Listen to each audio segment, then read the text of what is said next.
Welcome back to Old Charles, the channel where we dive deep into the fascinating world of coins, their history, and their values in today's market. In today's video, we're going to explore the United States 1-cent coin from 1984.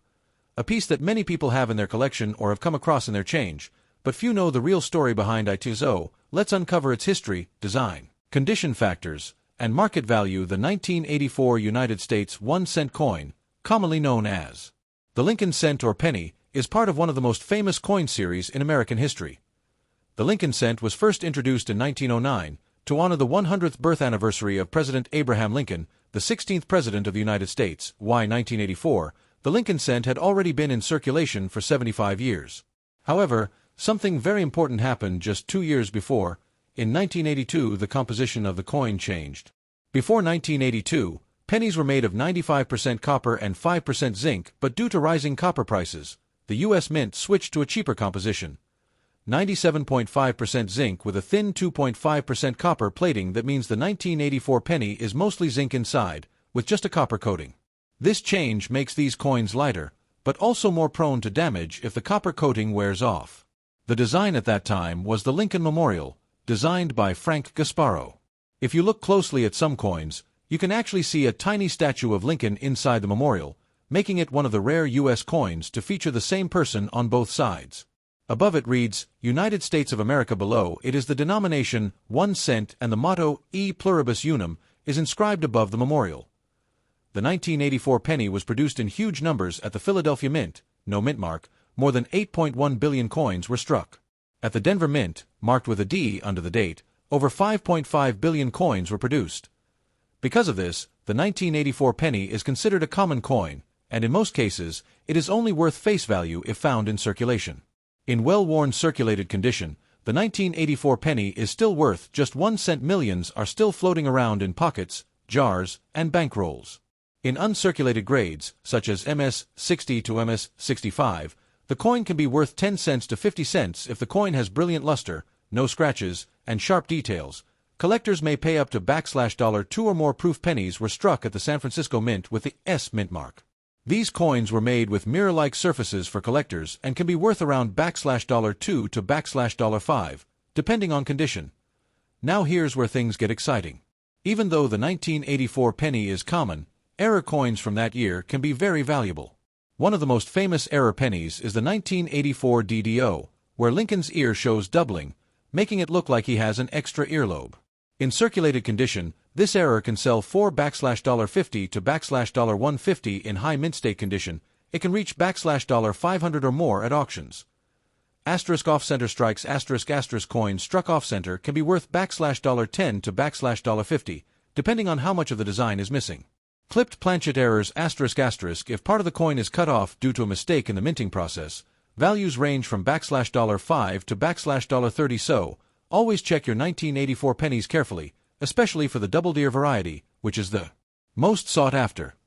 The condition of your 1984 penny is the key factor in determining its value. Collectors use a grading scale to rate coins.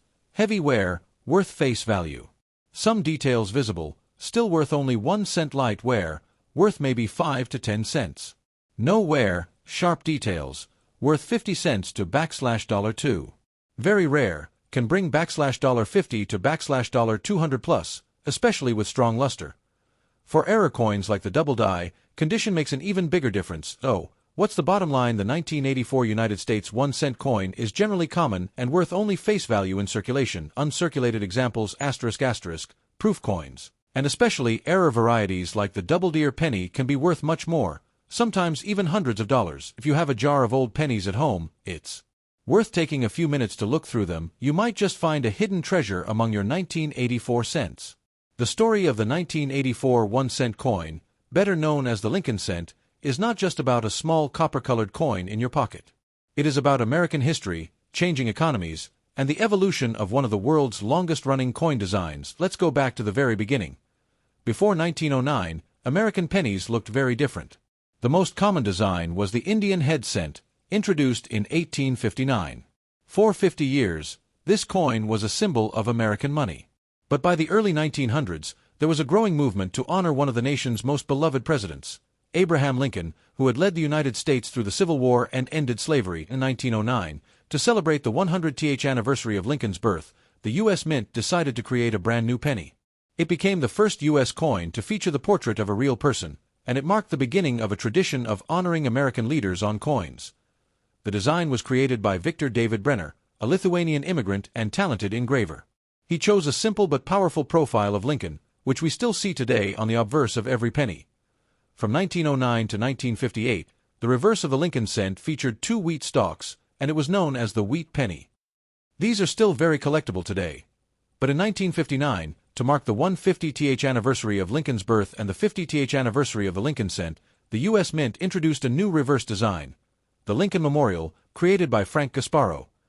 This reverse shows the famous memorial in Washington, D.C., which itself was completed in 1922 as a tribute to Abraham Lincoln.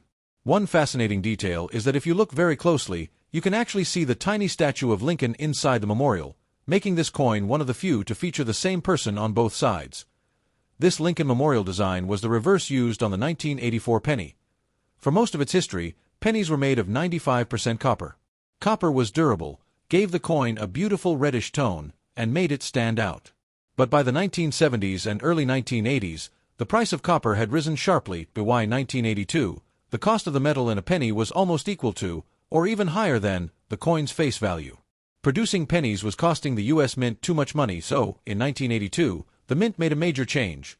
Old pennies, 95% copper, 5% zinc. New pennies, like the 1984 version, 97.5% zinc, 2.5% copper plating. This switch meant pennies became lighter in weight. The older, copper ones weighed 3.11 grams, while the newer zinc ones weighed only 2.5 grams. That's why if you hold a 1984 penny, you're holding one of the new generation zinc-based cents that continue to this day. The year 1984 was a significant time in U.S. history. Ronald Reagan was serving his second term as president, and the country was going through major economic recovery after the difficulties of the late 1970s. Billions of pennies were minted because coins were still the backbone of everyday commerce. Debit cards and digital transactions had not yet taken over. People relied heavily on coins and cash. The penny was used constantly for buying groceries, paying for parking meters, and making exact change. The Philadelphia Mint alone, more than 8 billion pennies were struck in 1984, and the Denver Mint contributed another 5.5 billion. This shows just how essential the penny was to American life. One of the most remarkable aspects of the Lincoln cent is its longevity. It is the longest-running coin design in U.S. history. From 1909 to today, it has never been replaced. Only the reverse has changed. By the time of the 1984 penny, the Lincoln cent had already been in production for 75 years, with billions of examples minted.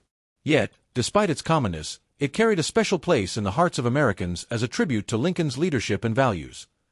The 1984 penny is also historically important because it represents the early era of zinc coins. Many collectors today notice that zinc-based pennies often corrode, form bubbles under the copper plating, or get damaged more easily than the older copper ones. This makes high-quality mint-condition 1984 pennies more desirable to collectors. While the coin itself is common, its history is tied to major shifts in U.S. coinage, economics, and technology. The 1984 1-cent coin is part of the Lincoln Memorial Cent Series, 1959 to 2008. It reflects the change in composition that happened in the early 1980s and shows how America continued to honor Abraham Lincoln while adapting its coinage to modern times. When it comes to the 1984 Lincoln cent, condition is one of the most important factors in determining its value. Since billions of these coins were produced, most examples are still worth just 1 cent. However, collectors and coin dealers evaluate coins using a detailed grading system, and even small differences in condition can mean a big difference in price. Means how much the design has faded from circulation. Is the natural shine of the coin from the minting process, refers to how sharply the details were struck. Is the overall attractiveness, fewer scratches, clean surfaces, and strong color. 1984 penny that has been in circulation for 40 years will look very different from one that has been preserved in a collection since it was minted. Since 1984 pennies are made mostly of zinc with just a thin copper plating, they often suffer from unique problems. Gas inside the zinc core sometimes causes bubbles under the copper coating. If the copper layer wears off, the zinc underneath reacts with air and moisture, creating white powdery spots. Many 1984 pennies lose their bright red color quickly and turn dull brown. Because of these issues, high-grade 1984 pennies without defects are harder to find than you might think. If you have a 1984 double-die penny, the one with a doubled ear, condition makes a massive difference. In circulated grades, it might sell for $50 to $150. In mint state red, it could reach $500 to $1,500 at auction. So, always check error coins for their grade, because the difference between a circulated error and a gem error could be hundreds of dollars.